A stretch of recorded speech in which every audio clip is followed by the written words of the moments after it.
Adelaide heard the key turn in the lock and, jumping out of her seat, rushed into the hallway to meet Howard from work. Before registering their relationship officially, Howard suggested that they live together so that they could get to know each other better. For 2 months they had been living together in this rented apartment, and with each passing day, Adelaide became convinced of how lucky she was to have such a fiancé. He was handsome, smart, hard-working, and had a good sense of humour. It was easy for her to communicate with Howard because he knew how to choose the right words and make her forget about troubles and bad mood right away. Howard kissed his girlfriend, and having embraced, they went into the bedroom. While Howard was changing, they usually exchanged news, and then they went into the kitchen together for dinner. It was their special daily ritual, and Adelaide always hurried home early to cook something simple but delicious. But today, for some reason, Howard didn't follow her into the kitchen, but hid behind the bathroom door. "I want to take a shower. Just 10 minutes," she heard from behind the door. The girl stood for a while, listening to the sound of pouring water, but then she heard the phone ringing somewhere. The sound was coming from the bedroom, and Adelaide, thinking she had forgotten her smartphone there, went into the room and, without looking who was calling, pressed the button to receive the call. "Howard, sweetie, are you home yet? How's your silly bride? Hasn't she guessed about us yet?" asked an unfamiliar, languid female voice. "Who are you?" shouted Adelaide. "It doesn't matter anymore," said the stranger with a sneer in her voice, and laughed. "Yes, you really are stupid," she added, and hung up. Adelaide froze, trying to comprehend what had happened. She and Howard had the same phone models, and she realized that she had accidentally picked up the wrong one.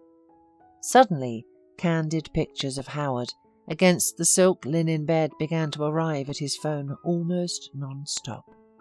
Adelaide was shocked. She had never seen anything like that, and could not even imagine that Howard was capable of such a thing. She went into the kitchen and sank heavily into a chair, hardly able to hold back her tears.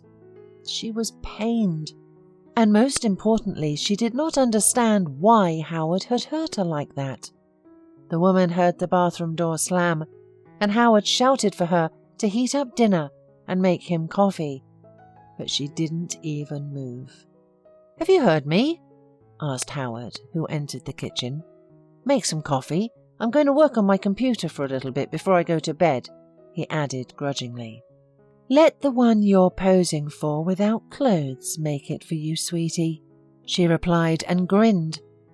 "That's the name she calls you, isn't it?" Adelaide held out the phone to Howard, and he looked at the screen and understood everything. He blushed now and then paled, not daring to look up, and tried to awkwardly adjust himself, assuring Adelaide that she had misunderstood everything. But the woman immediately made it clear that she was not as stupid as he used to think, and began to gather her things. In an hour, Adelaide was already at her friend Tina's place and told her sad story.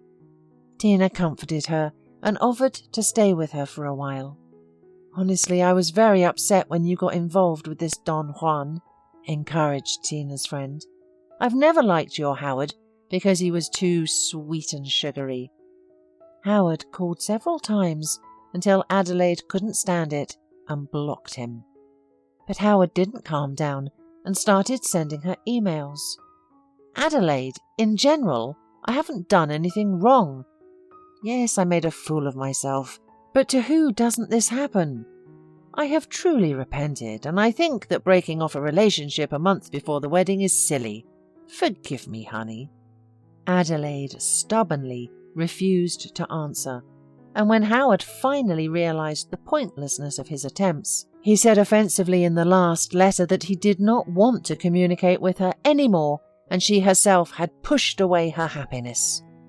To quickly forget everything connected with Howard, Adelaide decided to immerse herself in her work, especially since she had just been offered a promotion. In the new office, her colleagues treated her friendlily, and she was glad that there were many new faces around her. Jonathan, the head of the information technology department, especially caught her attention. Jonathan looked something like Howard, but had a much more reserved character. He always spoke succinctly, focused on the point, and disliked those who wasted time with idle talk. It was for this reason that he once fired their best programmer, who was constantly distracting the rest of the staff with his chatter and demeanour. Meanwhile, Jonathan immediately appreciated the good work of the new senior marketing specialist and the responsibility and seriousness with which Adelaide approached her work. Before the general meeting, he asked her to prepare suggestions for improving the marketing department through information technology. And when she presented her ideas, he took notes cautiously of everything she was saying. When lunchtime came around, Jonathan invited her to join him. "I'd like to discuss some of your ideas. They seem interesting to me." Adelaide sat down at Jonathan's table, and all of his employees watched in amazement as their taciturn boss engaged in lively conversation. From that day on, Jonathan and Adelaide often had lunch together, attended various conferences, and worked together to organize activities for their colleagues. It was as if they felt and understood each other at a glance. All the people in the office guessed where things were going, and they were right. Very soon Jonathan proposed to Adelaide, and she accepted with pleasure. They announced their engagement to everyone and began preparations for their wedding. A mutual acquaintance told Howard that his ex-fiancée was going to marry her colleague, and the man, who was not at all worried all this time about breaking up with Adelaide, suddenly lost his temper. "Oh, you found a replacement for me so quickly. Well, no, I won't let this happen." The wedding reception was in full swing, and the wedding slideshow was ahead of the guests.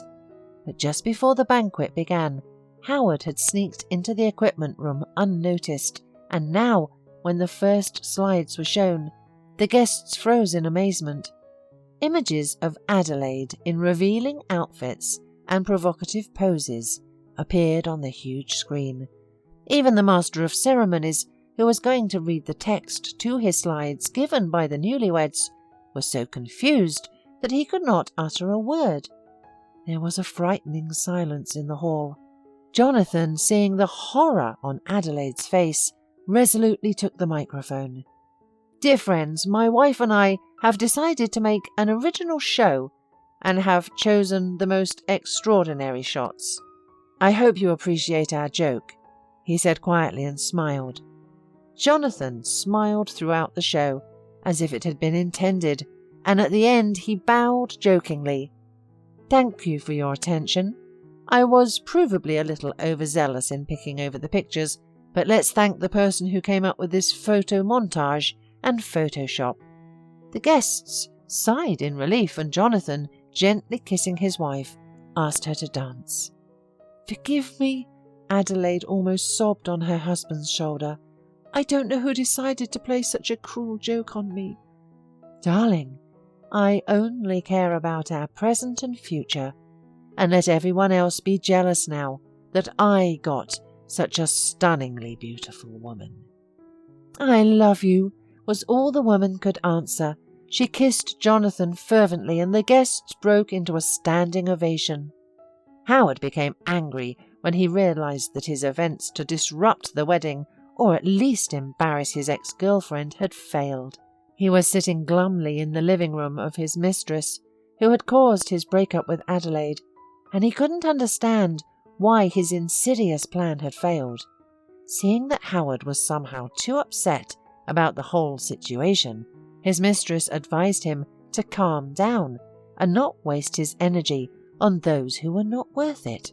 Howard nodded, frowning, but it was clear by the look on his face that the situation hadn't let go of him completely. Howard felt insulted.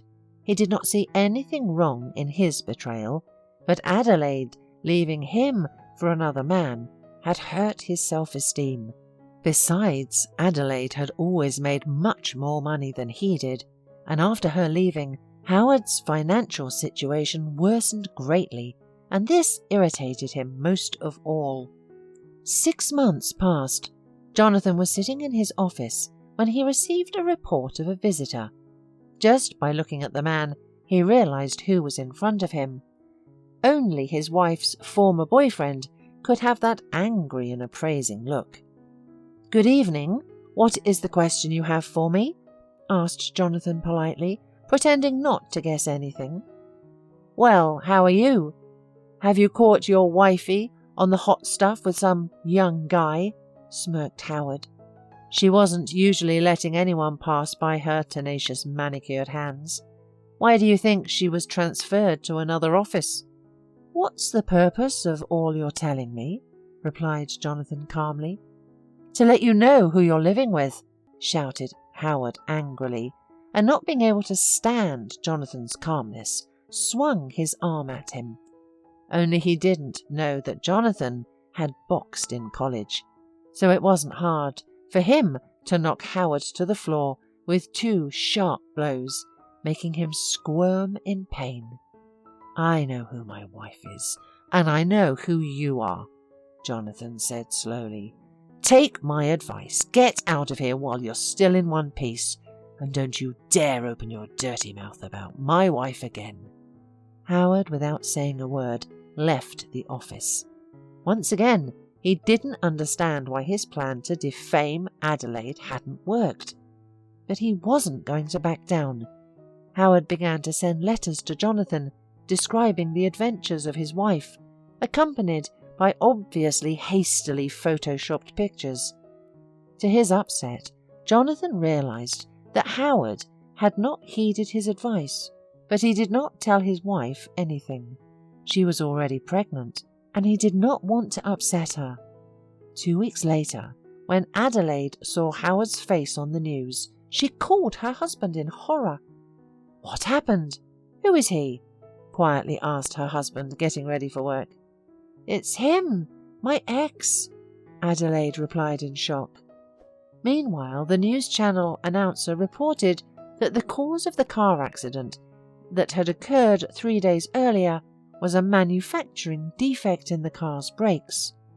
The driver failed to control the car and drove at speed into a roadblock, as a result of which he suffered multiple fractures. Jonathan nonchalantly turned off the TV and said, "Honey, don't watch TV. It's not good for our baby." "You're right," Adelaide smiled at her husband, stroking her big belly. "We will be waiting eagerly for you to come home from work." Jonathan went to work, reflecting that life itself had stopped his wife's ex-boyfriend from doing low things.